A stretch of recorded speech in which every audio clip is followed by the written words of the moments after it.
Welcome to Editor's Choice, Latin American Perspectives Book Conversations. My name is Alexander Scott. I am the Outreach Coordinator for Latin American Perspectives and a member of the editorial collective. My name is Tomás Crowley Taraborelli. I'm a member of the editorial collective and the editor of the media and film section. Today we will be talking with Professor Joana Salém Vasconcelos to discuss her recent book, Agrarian History of the Cuban Revolution, Dilemmas of Peripheral Socialism, published by Brill and Haymarket Books in 2023. Joana Salém Vasconcelos is visiting professor at the Federal University of ABC in Sao Paulo, Brazil, and a coordinating editor of Latin American Perspectives. Joana, we are both so excited to have you here on Editor's Choice to discuss your amazing book. And just to ease into the conversation and prime our listeners for a more in-depth discussion of Cuban economic history, would you briefly explain the concepts of economic underdevelopment and dependency, and just explain why these concepts are so crucial for understanding the history of Cuba?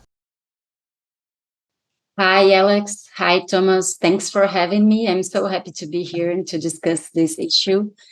I'm very happy to share my research on Cuba with you, and especially the one I had published as a book called Agrarian History of the Cuban Revolution. It was originally published in Portuguese in 2016 as a result of my master's degree dissertation on economic development. In Brazil, we have a different system, and the master's degree can be a more extensive work, different from US. And the English edition of this book was launched last year in 2023 by Brill, and it's available online to be acquired. With a new preface, an original English preface forward, written by Andres Molsky, that is also our lab colleague and an expert on these themes on Cuban agricultural dynamic. So you asked about underdevelopment and dependence as central concepts to explain Cuban capitalism and also this context of the revolution. There are multiple ways of answering that, and I will try the shorter one. That is saying that in my perspective, the Cuban Revolution was the one which tried more deeply to overcome underdevelopment structures and the external dependency in a process that was indeed conducted by popular subjects. And the polemic about the subjects that can conduct development process it's a very interesting research issue and a central polemic of the development debates in the 20th century. So we can say that the Cuban Revolution showed concretely how popular subjects could be the leadership of a development process, and how to overcome some underdevelopment structures could be done by working class people.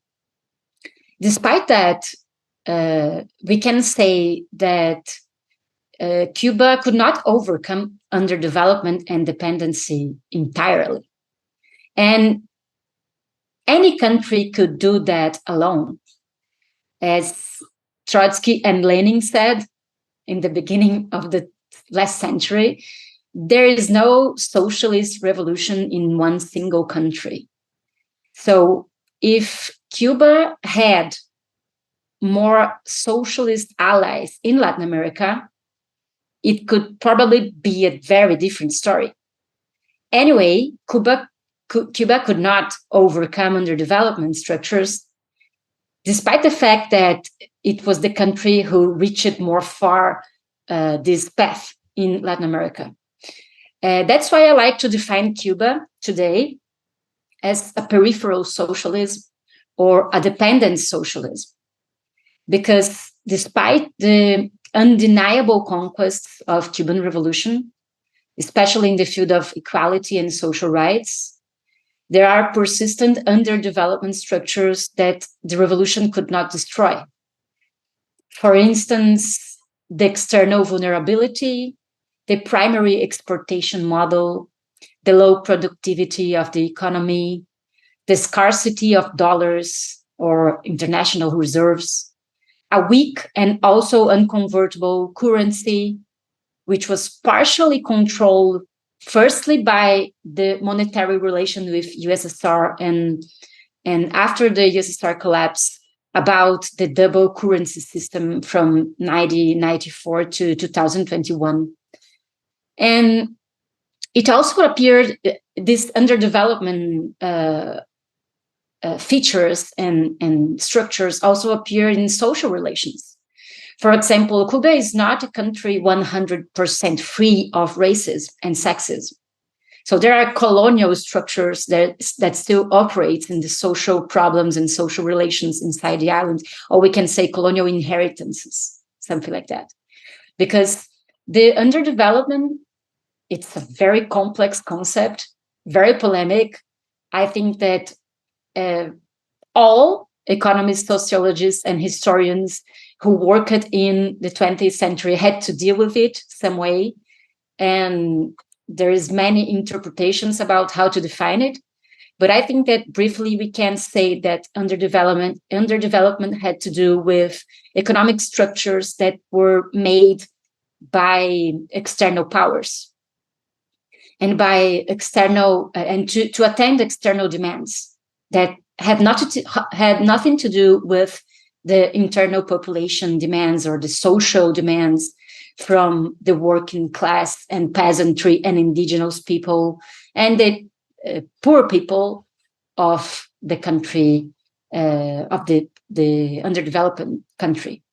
So I also like to understand Cuba. It's an interesting perspective to debate underdevelopment and dependency, because Cuba is a kind of permanent confrontation field.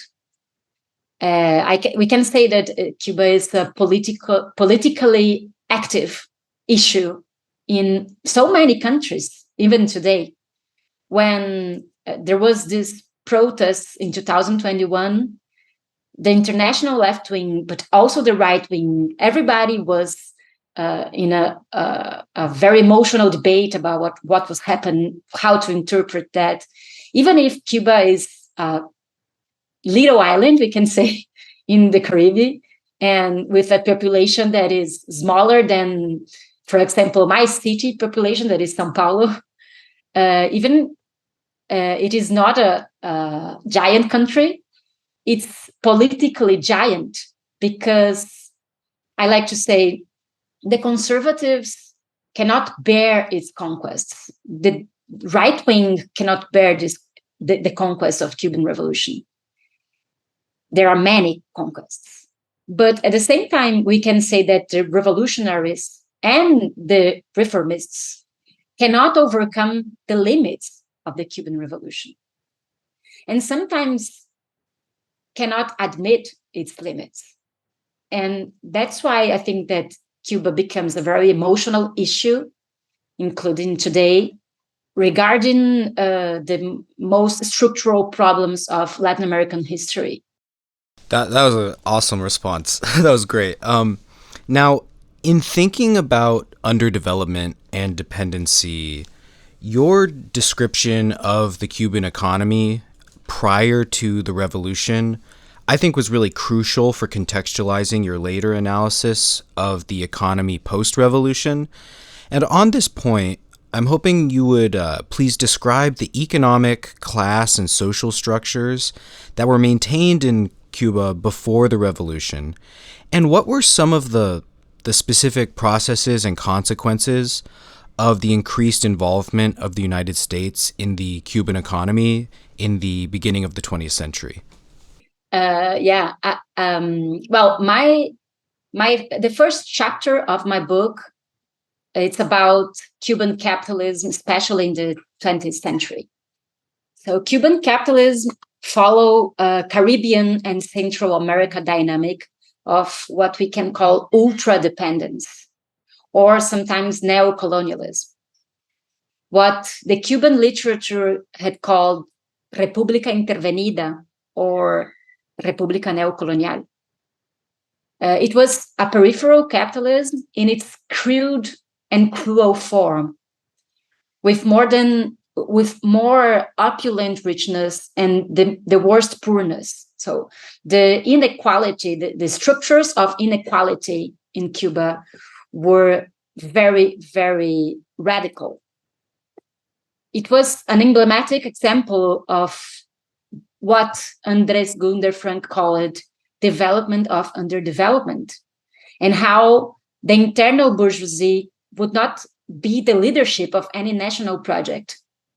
That's, of course, because of the strong presence of United States, and also because we should remember that in Cuban independence, or so-called independence of after the American-Spanish War in the end of the 19th century and beginning of the 20th century, in this process, there was part of Cuban elite that really want to be part of the United States. They were annexionistas.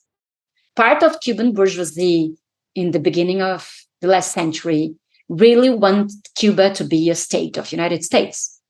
So the other part of it do not have exactly a national project, but imagine it that with a sort of independence could maybe have better business and better conditions for profit. Si lo comparamos con Estados Unidos, el nivel de vida de cualquier pueblo es más bajo. Pero cuando ustedes hablan del modo de vida americano y del mundo libre, deben considerar en ese mundo libre, por ejemplo, los 200 millones de hombres que en América Latina se mueren de hambre, mueren de enfermedades, no llegan ni siquiera a ver la edad adulta, porque mueren famélicos de niños. Toda esa gente contribuye a la grandeza económica de Estados Unidos, que los explota en alguna forma. Así sucede en el África y sucedió en el Asia también. El marxismo rompe todo eso.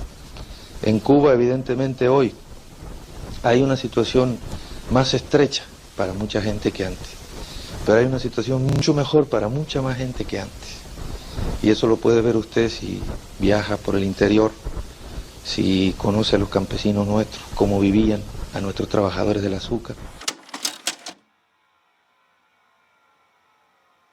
So Cuban capitalist economy in the first half of the 20th century is what we can call neocolonialism. And we should remember what, in the history of US and Cuba, what was the Platt Amendment that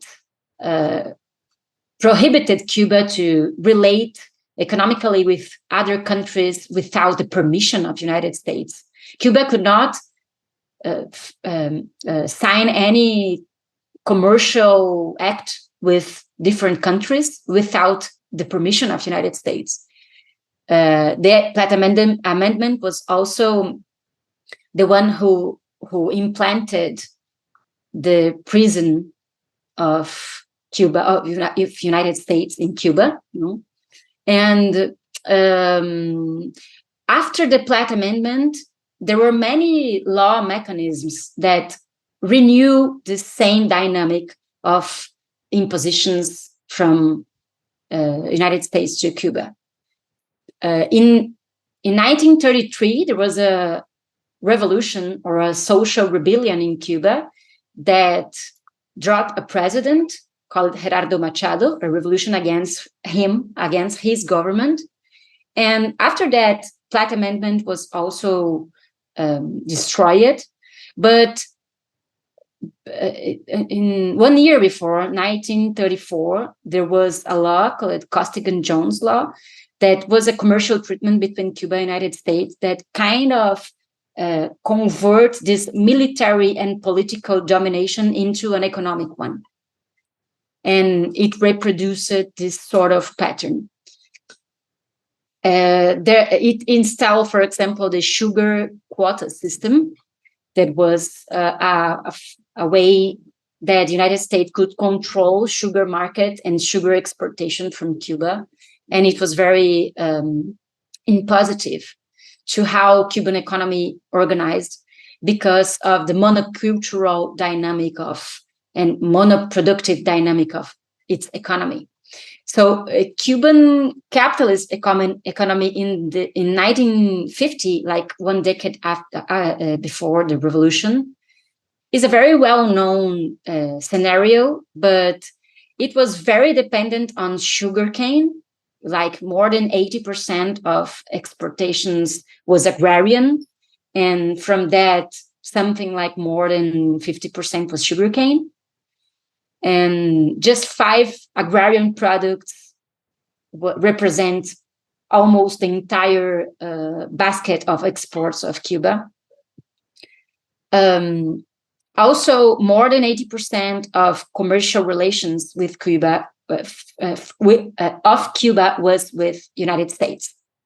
So it was a very, very, very dependent situation. And there was a lot of law mechanisms that attach Cuban economy as a sort of a nexus of United States economy. It's also important to understand the dynamic of the social structure of Cuban agriculture before the revolution.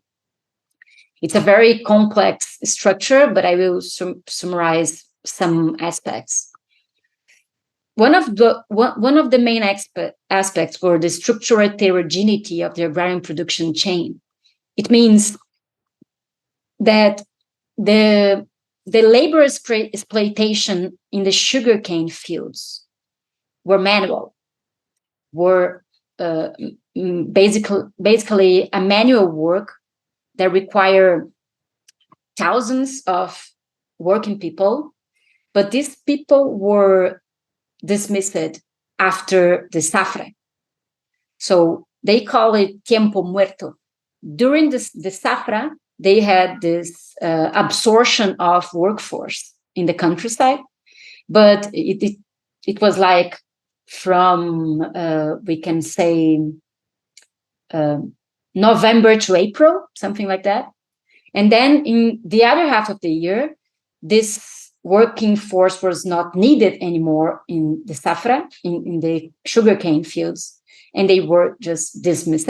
And they have this, the rural workers had this hybrid way of life. Half of the year they were like wage labor, and the other half peasants, because they find some piece of land to cultivate in a precarious way, sometimes illegally. And at the same time, the industrial part of this agricultural chain was very modern. In the decade of 20 and 30, Cuba, especially the decade of 20, Cuba had lived a very prosperous situation in terms of sugar profit. And there was a lot of inversion in the technology of the centrales azucareros, that is the industrial part of this production. So what happened is that a modern sugar industry accelerated the labor exploitation of the manual labor of the sugarcane fields, which reminds us the second slavery dynamic or second slavery mechanism. I'm citing Dale Talmage's argument, in which the technological modernization accelerate labor exploitation and not the opposite, as the technologist enthusiasts say. So it kept working in the 20th century.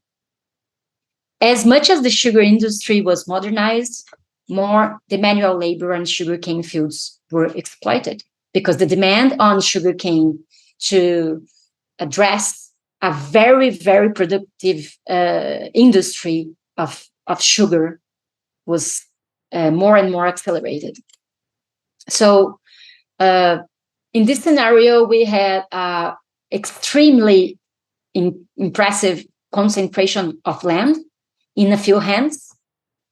More than 60% of the productive lands were with kind of 2 or 3% of the ownerships. There is a mass of unemployment, or at least sub-employment or partial unemployment in the working class / peasants. And this dynamic of concentration of agricultural capital was internationalized. So, for example, the Rockefeller were one of the most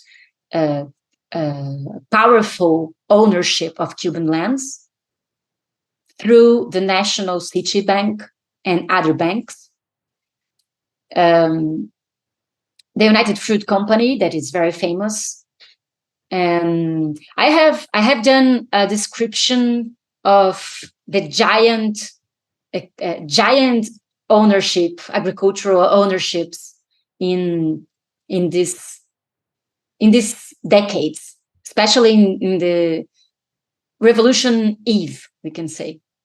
I have done that using a book of Guillermo Jimenez that is a sort of giant inventory of the Cuban proprietors of all sectors. It's like an encyclopedia of ownership in 1958. It's a book called Las Empresas de Cuba, 1958.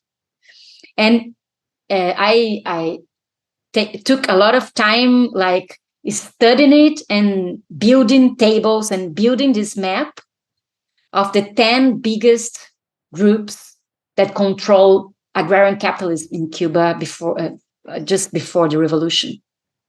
How many hectares they had, how many centrales azucareros they had, and how many laborers and working force they control. Even the Cubans and the foreign companies in this period. I systematized it, and also I had systematized the whole patrimony of Fulgencio Batista in many tables that are in the first chapter, divided by economic sectors, also using this inventory of Guillermo Jimenez. I don't know how Guillermo Jimenez built this, but it is a very precious source. I consider it a primary source because it's not a scholar book. It's more like an encyclopedia or inventory. So Fulgencio Batista had business in more than 12 economic sectors. And he was the owner of press companies, of airplane companies, of parking companies, and especially he was the owner of course, he also was the owner of many agrarian properties, and the main sector that Fulgencio Batista was an ownership was the sector of civil construction, of building and cement. So that's why he was called the cement king or the construction king.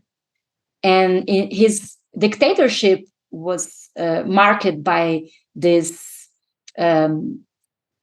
many urban reforms that benefit his own companies. That's interesting because beside the big picture that everybody knows about Cuban economy and its dependence on the United States, I tried to empirically analyze the base and the top of the socioeconomic pyramid just before the revolution.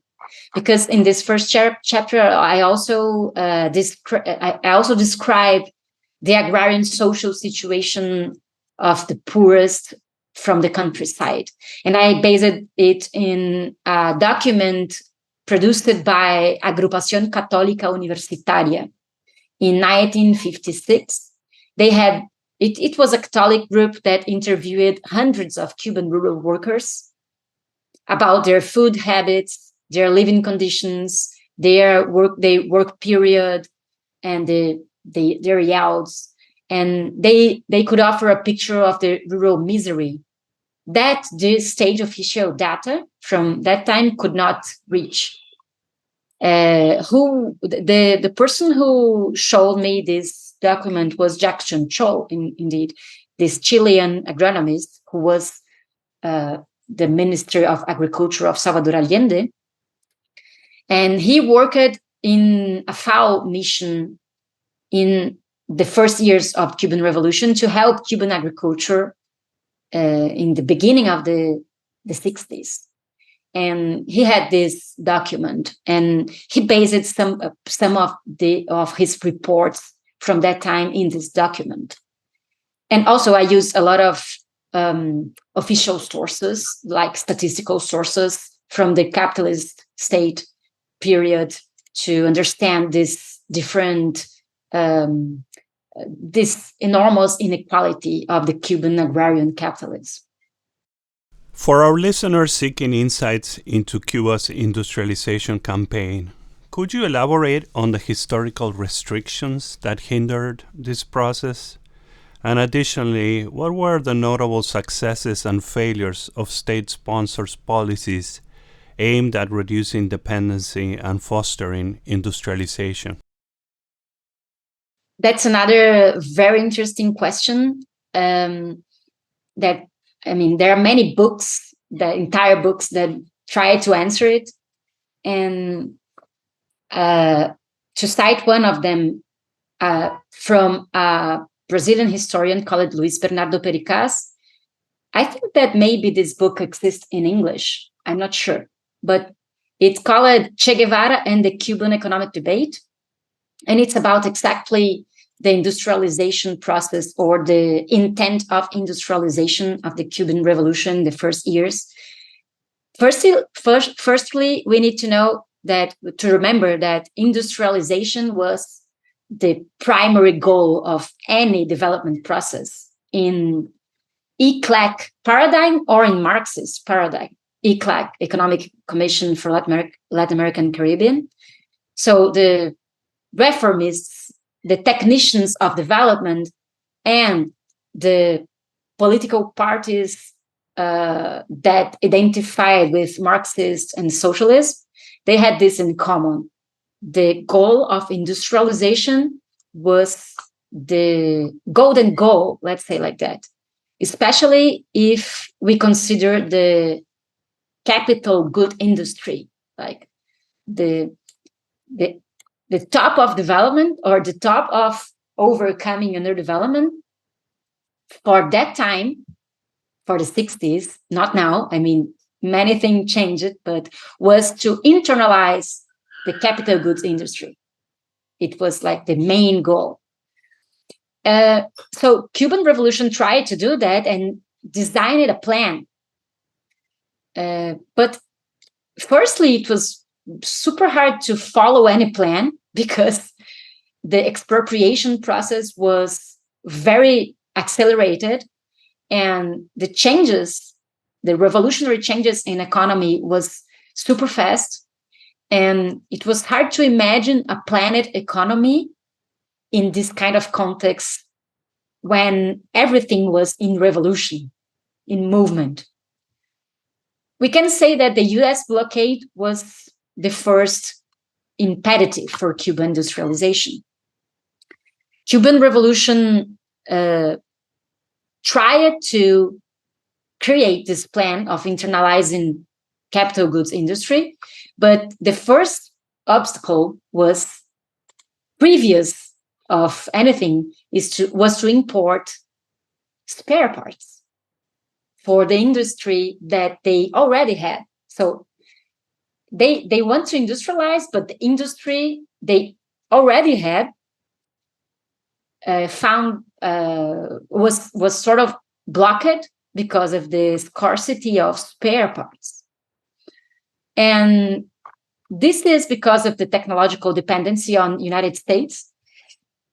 The base of any machine in Cuban industry on that time was American. So United States had the power of stop Cuban industry by simply not exporting spare parts. But that means also that Cubans find some way to repair these spare parts and to create new machines based on the old machines. I challenge anyone to explain how cars from 70 years ago still work in Cuba, despite of the ecological damage they cause. Because Cubans, they kind of became, I like to say that they became the best self-repair workers of the world, or they became the first enemy of planet obsolescence, because anything that is broken in the hands of a Cuban can be simply remade.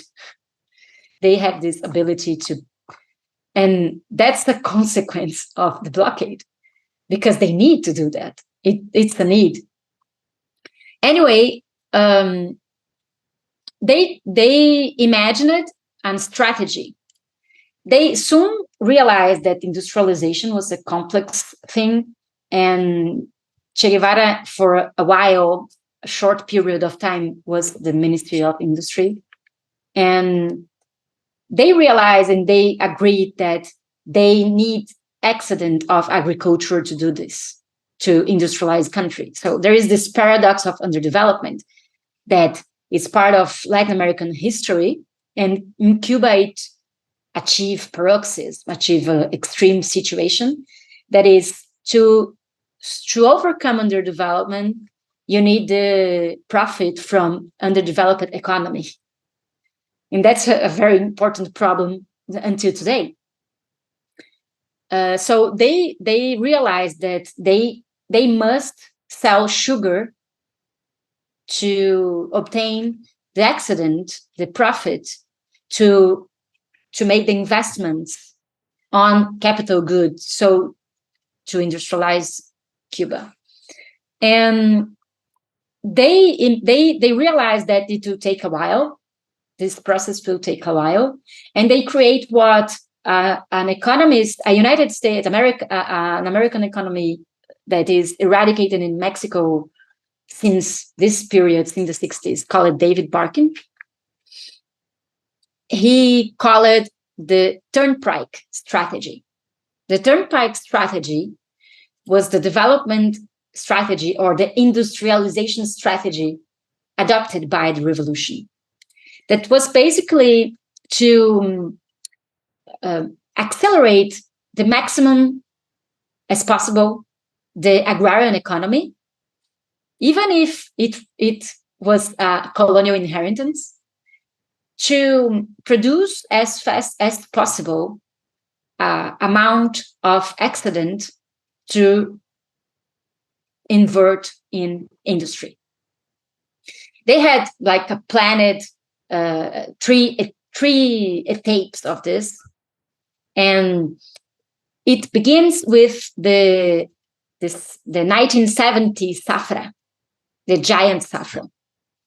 It was the first step of turnpike strategy, meaning that they will achieve the biggest agrarian profit ever, controlled by the state, and they will produce the biggest Safra and the bigger amount of sugar cane ever, so they can use this on, especially on industrial investments, also on social investments.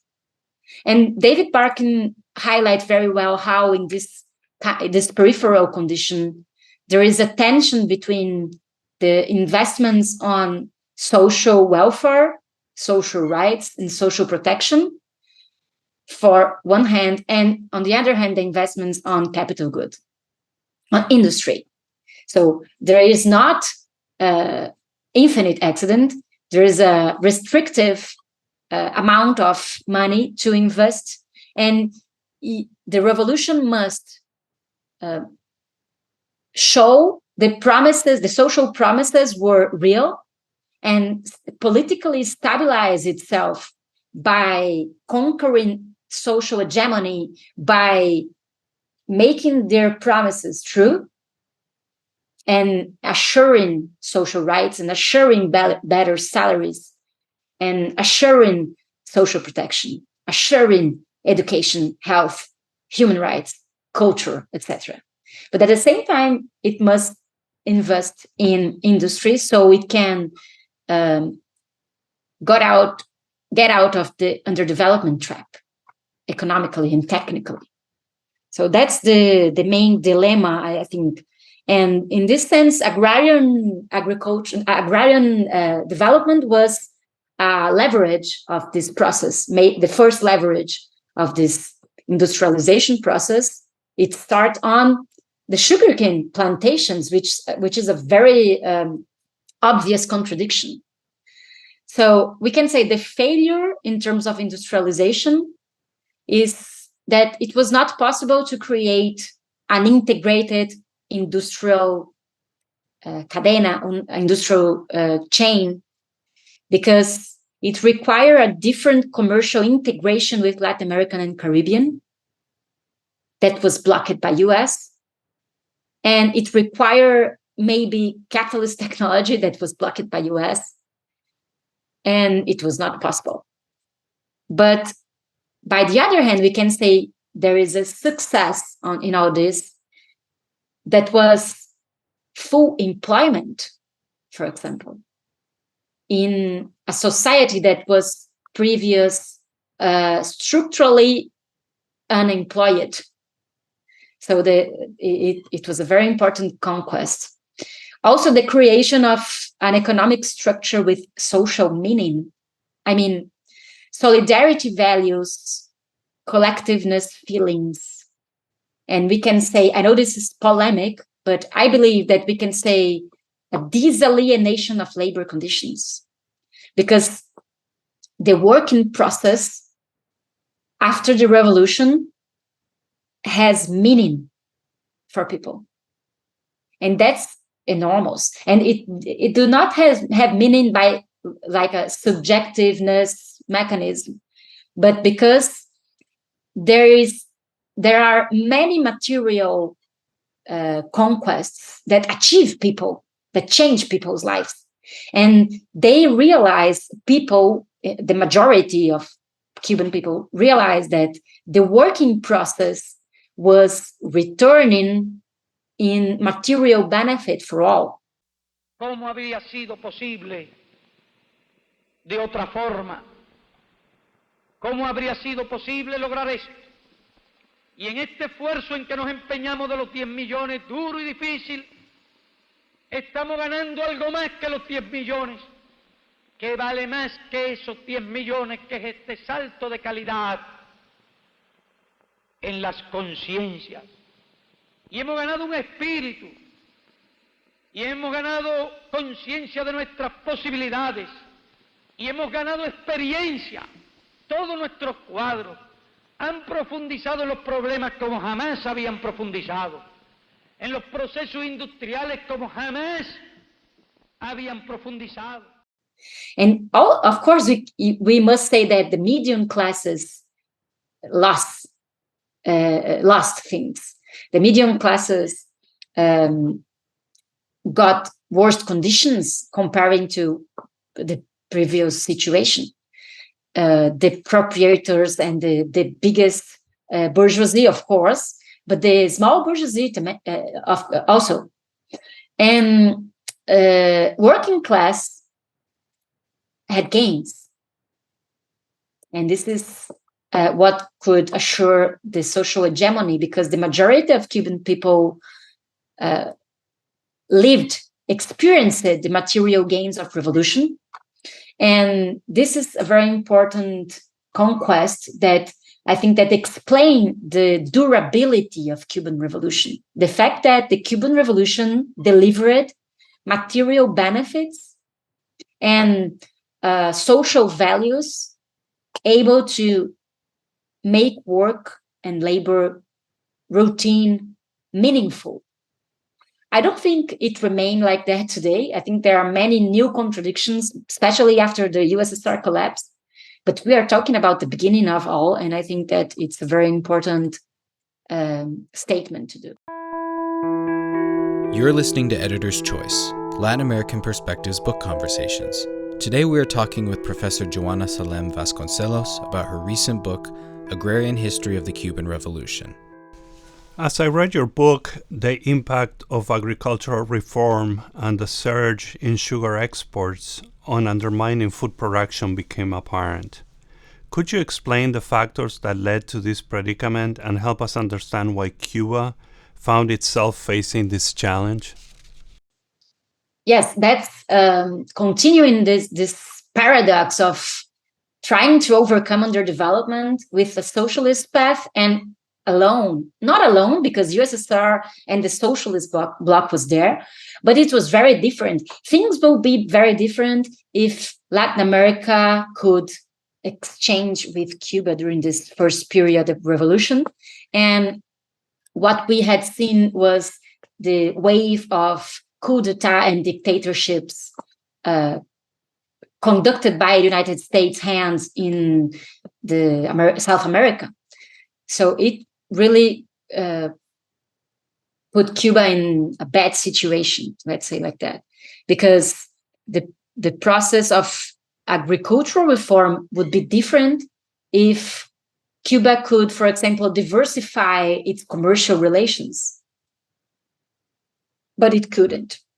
So the agrarian reform, let's talk about the agrarian reform, that it was in the end the main topic of my research.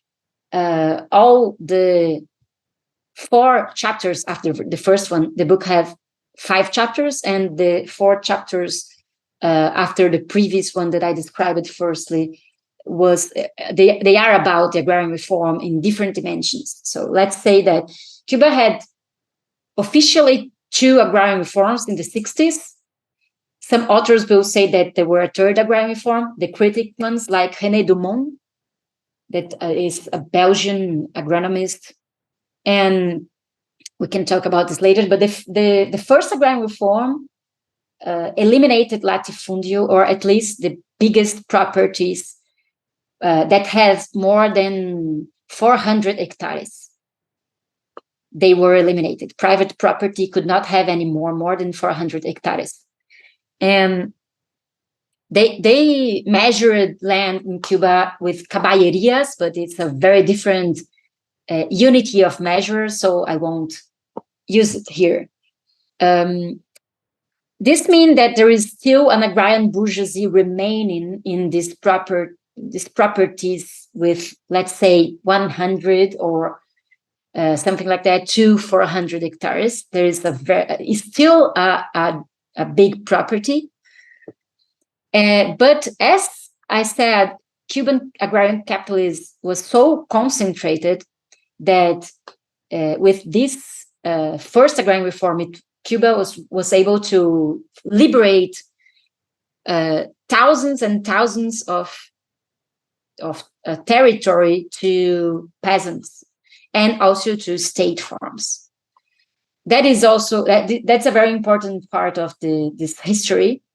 How to organize the new properties in the agrarian revolution of Cuba. They firstly created sugarcane cooperatives and state properties only in the cattle farms, but the sugarcane cooperatives in the monoculture sugarcane, and small private properties for the peasants in minimum vital, they call like minimum vital, that were combined, were like aggruppated in small cooperatives of small properties called Cooperativas de Crédito y Servicios, CCS, that are, in my argument, the most the most durable form of property, curiously. The small private property in Cuba is the one who had survived until now.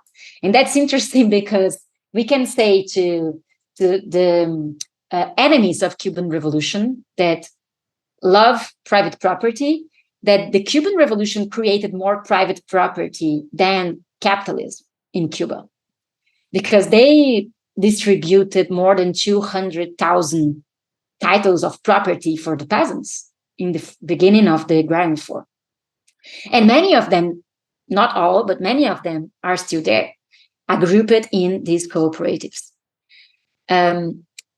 But just in the beginning of the process, Fidel Castro especially do not like the economical effects of the cooperatives, because he said that they produce inequality.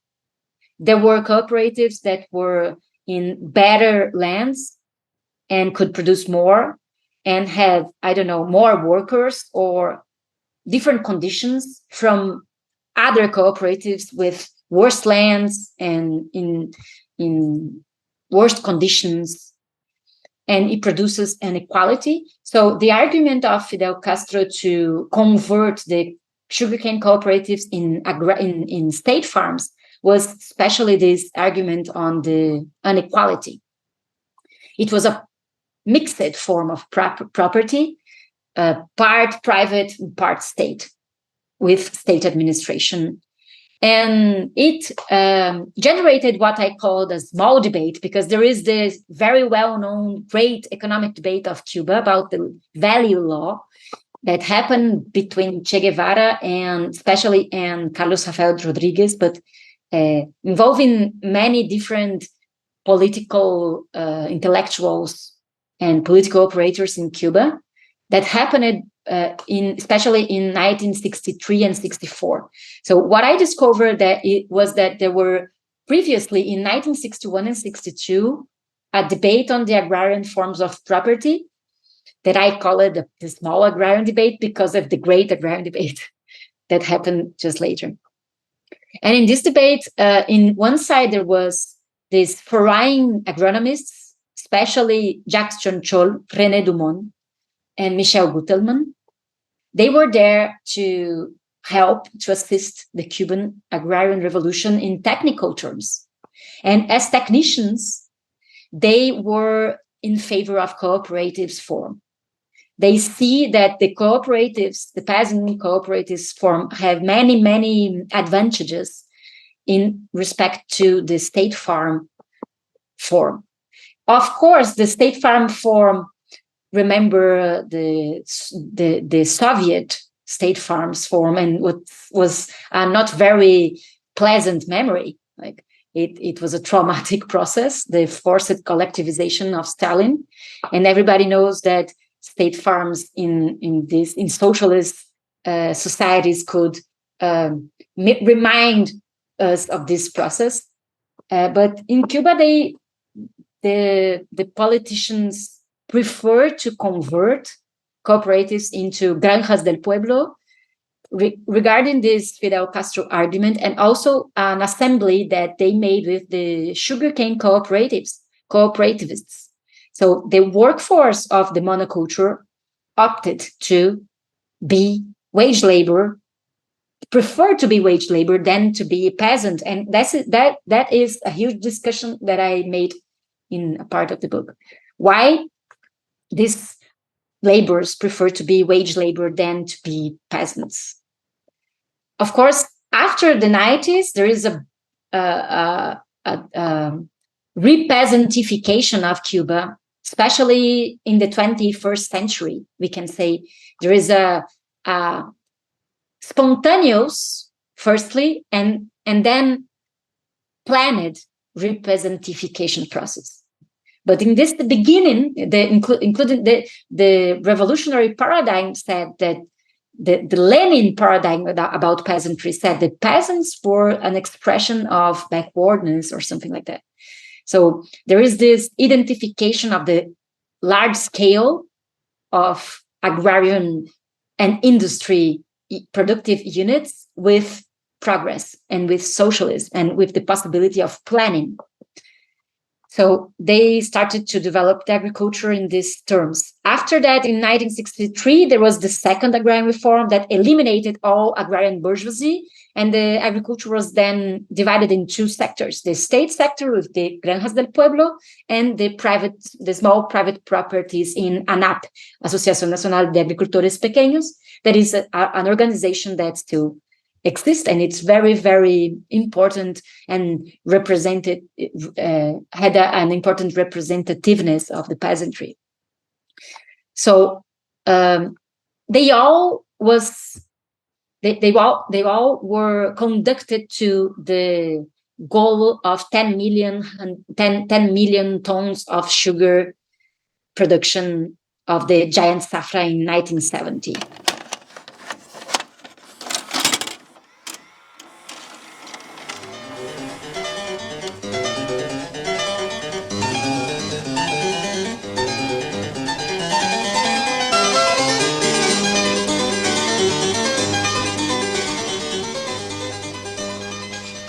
Están presentes en nuestro estudio, junto al presidente de Orticós, miembros del Buró Político, del Comité Central del Partido, del Gobierno Revolucionario, de las organizaciones de masas, representantes de la prensa y otros invitados. Ante ustedes, el comandante Fidel Castro. En anteriores ocasiones se ha estado informando o hemos informado sobre la marcha de la Zafra a través de algunas ocasionales entrevistas periodísticas y a la vez también mediante algún comunicado.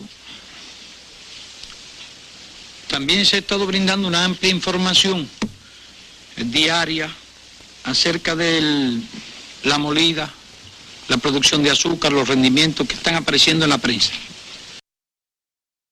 De manera que tenemos un doble problema, que atender el problema de la molida y el problema de los rendimientos.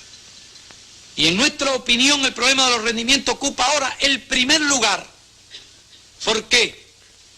Si nosotros minimizamos la importancia de los rendimientos y hacemos el esfuerzo que debemos hacer para moler toda esa caña, corremos el riesgo de librar una batalla perdida de antemano. Es decir, se debe librar una batalla manteniendo todas las seguridades del principio hasta el final para asegurar el éxito.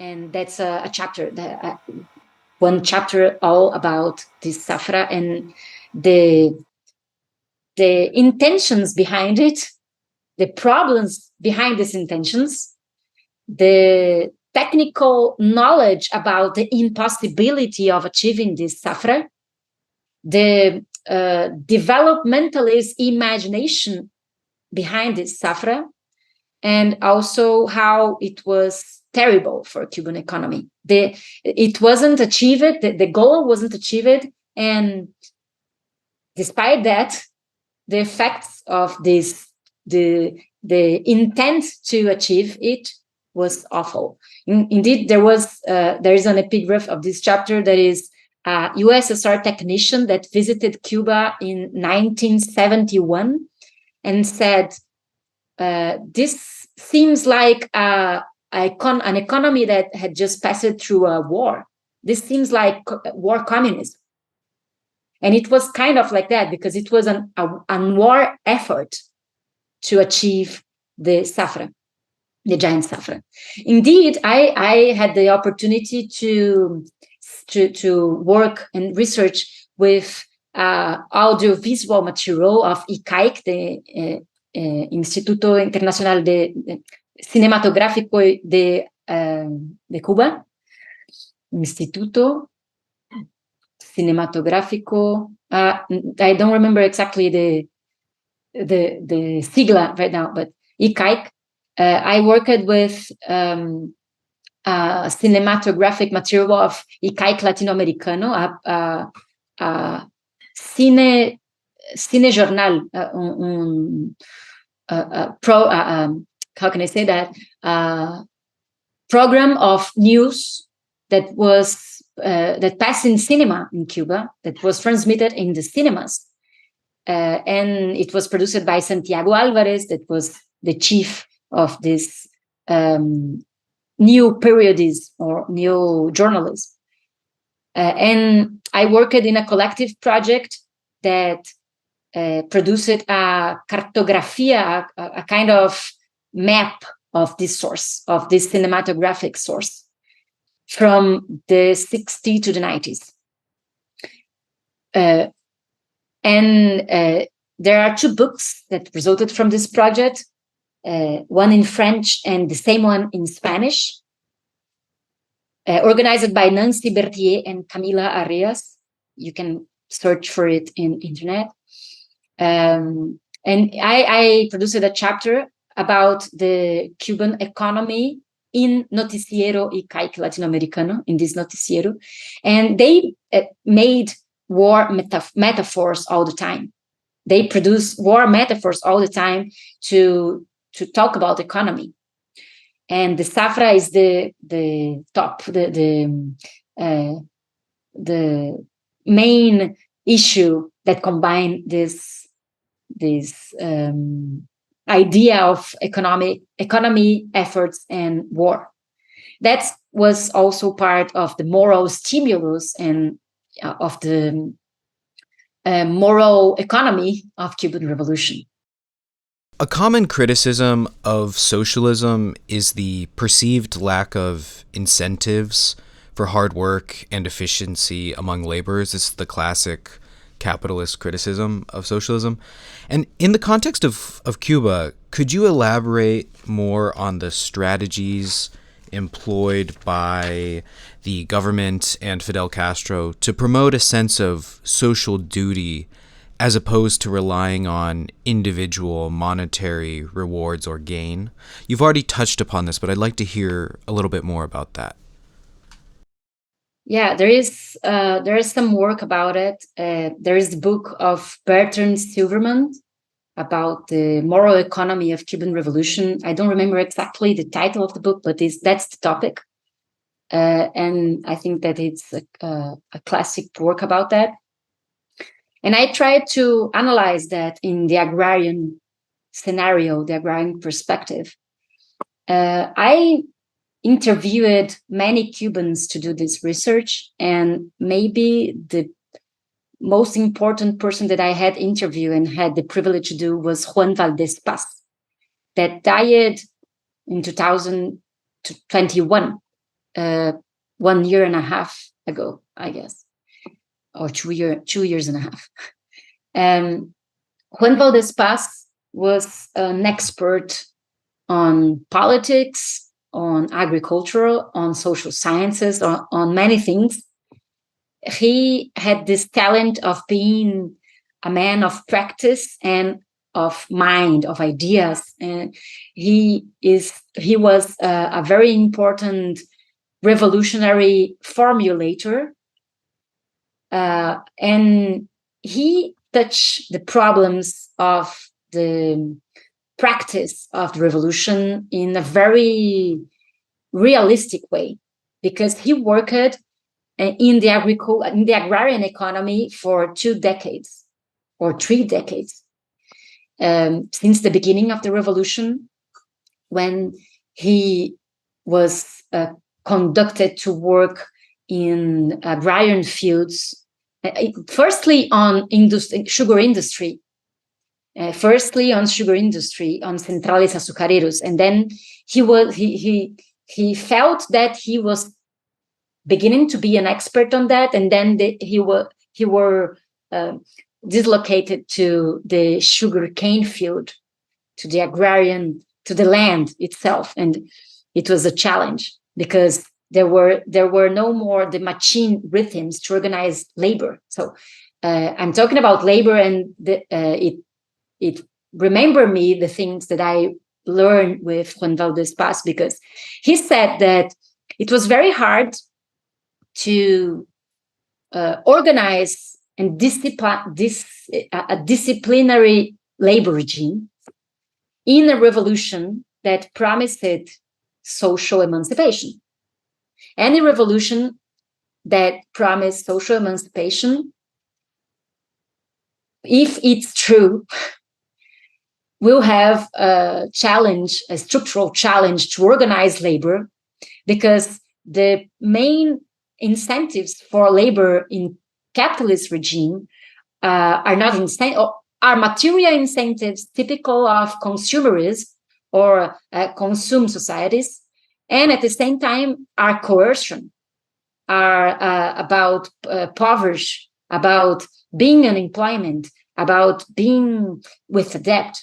It's situations that are very hard to live, and work as coercion, economic coercion, to discipline labor. So in socialist societies, I cannot generalize, but in the Cuban society, they need to create a new kind of labor discipline. It was done in a very contradictory way. For one hand, they tried, as I said before, to make economy socially meaningful. So they tried to make labor something that was a moral commitment of the individual with the collectiveness. And that worked a lot. I think that the Cuban Revolution was the one who more succeeded in this moral economy, or this moral leverage of productivity. It was very hard in the sugarcane fields, or in the field in general, because there was no the machine rhythm as in industrial labor. In the industrial labor, the machine rhythm kind of organized partially the discipline of labor, but in the sugarcane fields, or in the field in general, it was not mechanized, at least until the middle of the 70s. And the strategy to discipline labor was the moral efforts and the moral incentives and the political engagement. And it was very contradictory, because at the same time, it really was based on social mobilization, on ideological commitment, on truly and sincerely involvement of Cuban masses with the revolutionary process. At the same time, there was part of the society that was not on that do not want to do that was not committed, that do not feel the same commitment. And it produced a kind of social coercion. Like, if you were not engaged, you were socially seen as counter-revolutionary, and you will be like socially excluded from community, something like that. So it was not free from coercion. Indeed, there was a part of the Safra, for example, that was done in the sector Safra with forced labor, with people that was imprisoned. There was part of the agriculture that was done by military personnel and organized with this people that was like in rehabilitation. They call it like that. So we can say that Cuban Revolution was majoritarily based on social engagement, but it was not 100% like that. And we must talk about that. Really must talk about that, because even with, I think that the Cuban Revolution must be defended, especially against US blockade and against US imperialism. It also can be, criticized, or its contradictions and problems must be pointed to all in the name of a good analysis. So I think that's the answer. And the moral incentives were combined with material incentives. Indeed, Che Guevara was involved in this debate in the beginning, but it was it's a debate until today. We can say it's an eternal debate in the Cuban Revolution, like how to discipline to make labor more productive. And in a society with full employment, where the competence, the working class, the competence between workers do not exist. The people are not fighting for a place in the labor market. There is full employment, so how to assure productivity.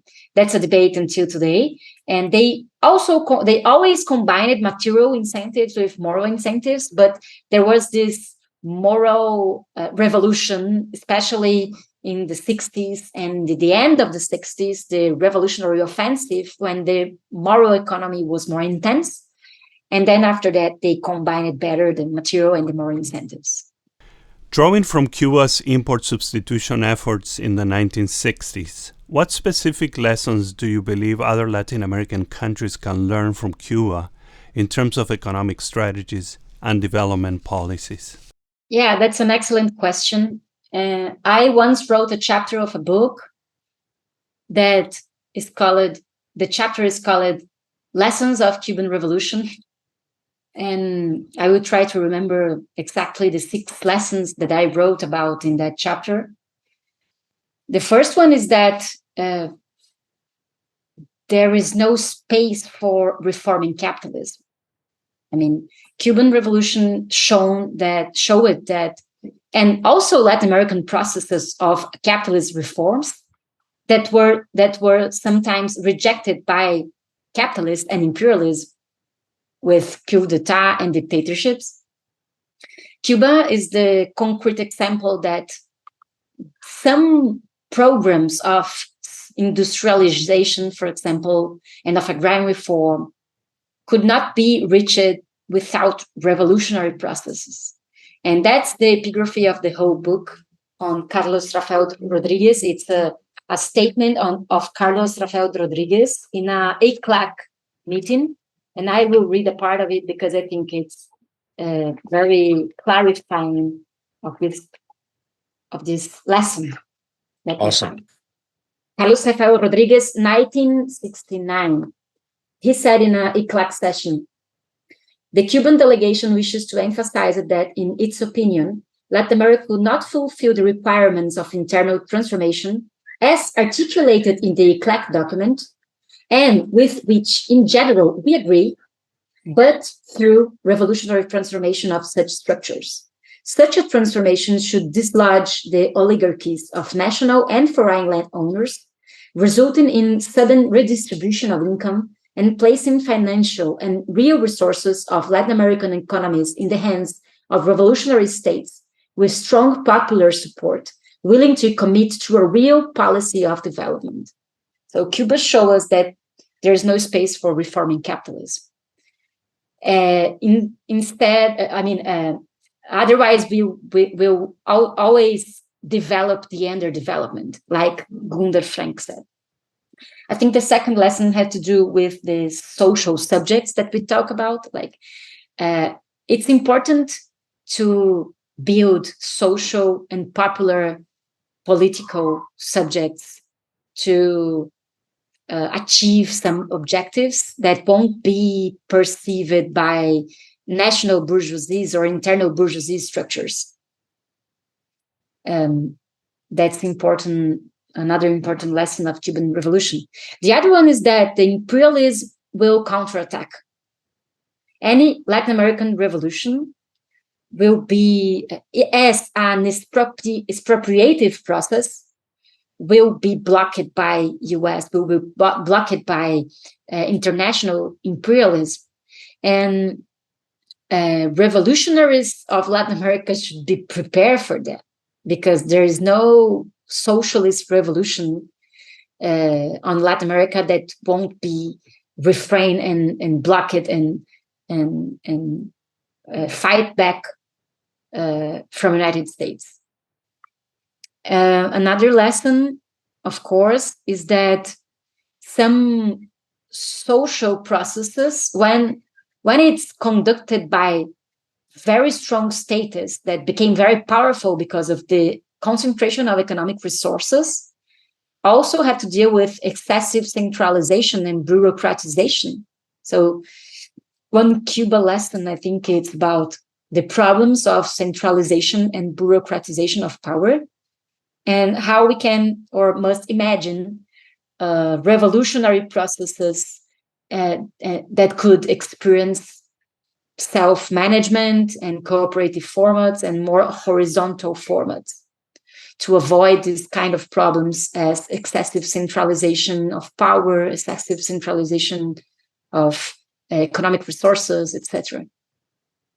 And probably the last one is about the Latin American integration. I mean, there is no Cuban revolution without Latin American revolution. I mean, there is a Cuban revolution, but its limits have to do with the fact that Latin American was controlled by these dictatorships all over the 60s and the 70s, and was part of the neoliberal experiment, especially Chile and Argentina, that were like this vanguard in neoliberal experiments.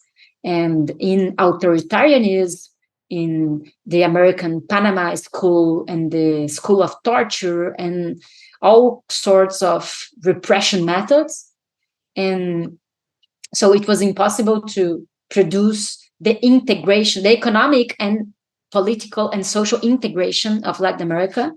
And I think that if we can until today imagine the overcoming of underdevelopment, or the end of dependence, or the socialist revolution, or the social emancipation of Latin American people, we must talk about Latin America integration, not this capitalist integration of zones of free market among some states, not this kind of integration, but a socialist or a social integration that could made Latin American countries not part of the global chains of value, but some sort of one single country, or a Bolivarian dream, I don't know, like a single economy that could be diverse and really with real regional sovereignty. I think that's how the Cuban history can by the negative, by the negativity of what not happened, we can take this lesson too. Thank you so much for this. This was incredibly enlightening. We loved reading your book, and we can't wait to share it with our students and colleagues. And yeah, this was fantastic. I wish I could take a class with you. I loved listening to you talk about this topic. It was I think that your description of the many aspects of your research were, I think, very clear and very informative, and it helps us to think about, how to confront, the economic issues that Latin America still is undergoing, as we speak, with all these crises, regional crises, national crises happening right now, like in Ecuador, Argentina, somewhat in Chile too. I'm very happy that you read the book, that you like it, and that you invite me to this conversation. I hope it's useful and helpful for who is interested in Latin American topics from the 20th and 21st century.